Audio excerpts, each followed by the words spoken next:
বেরিয়েছি বটতলা এরিয়াতে, বটতলা এবং ফায়ার সার্ভিস। অ্যাকচুয়ালি সবারই জানা আছে the child and adolescent labour prohibition act, যেটা রেগুলেশন অ্যাক্ট 1986, এই আইন অনুসারে শিশু শ্রম বা চাইল্ড লেবার নিষিদ্ধ। কোনো 18 বছরের নিচে কোনো ছেলে বা মেয়েকে কোনো প্রতিষ্ঠানে, ইভেন হাউস হোল্ডে কাজে লাগানো আইনত দণ্ডনীয় অপরাধ। এখানে এই প্রভিশনে কমসে কম 1 বছরের পানিশমেন্ট, 50,000 পেনাল্টি আছে। সম্প্রতি মাননীয় সুপ্রিম কোর্টের অর্ডার এসছে যে যেখানে চাইল্ড লেবার পাওয়া যাবে, যিনি এমপ্লয়ার বা যিনি নিয়োগকর্তা, ওনার বিরুদ্ধে এফআইআর মাস্ট করতে হবে। আগে এফআইআর প্রভিশন ছিল না, এখন এফআইআর মাস্ট করতে হবে।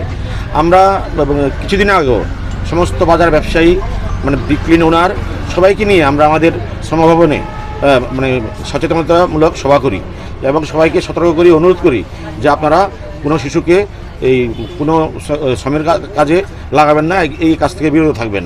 তারপরও আজকে বটতলা বাজারের সত্যনারায়ণ রেস্টুরেন্টে একটা বাচ্চাকে পাই।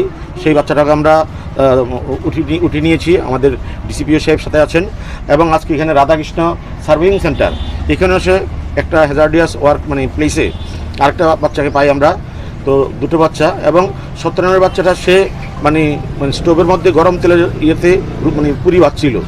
তো মালিককে আমরা বলেছি যে ন্যূনতম মূল্যবোধ বা মানবিকতা বোধ থাকলে একটা প্রতিষ্ঠিত ব্যবসায়ী প্রতিষ্ঠান বা প্রতিষ্ঠানের মালিক এই সমস্ত কাজ করতে পারেন না।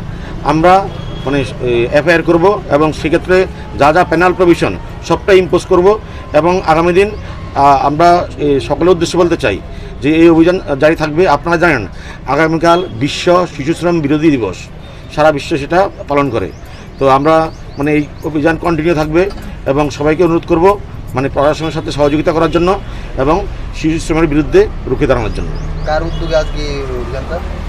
মূলত আমি এসেছি, জয়েন্ট লেবার কমিশনার, আমার সাথে আমাদের পার্থবাবু আসছেন, ডিস্ট্রিক্ট লেবার অফিসার, আমাদের ডিসিপিও সাহেব আসছেন, আমাদের লেবার ইন্সপেক্টর এসছেন, পুলিশ আরক্ষী দপ্তরের সহযোগিতা আছে।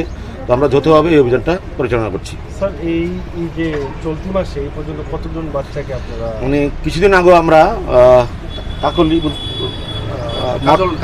কাজল রেখা মর্চমণি একটা রেস্টুরেন্ট থেকে একটা বাচ্চাকে পেয়েছি। তো সেই বাচ্চাটাও কেয়ার সেন্টারে আছে এবং সেখানে সে আমরা প্রতিদিন খেয়াল রাখছি।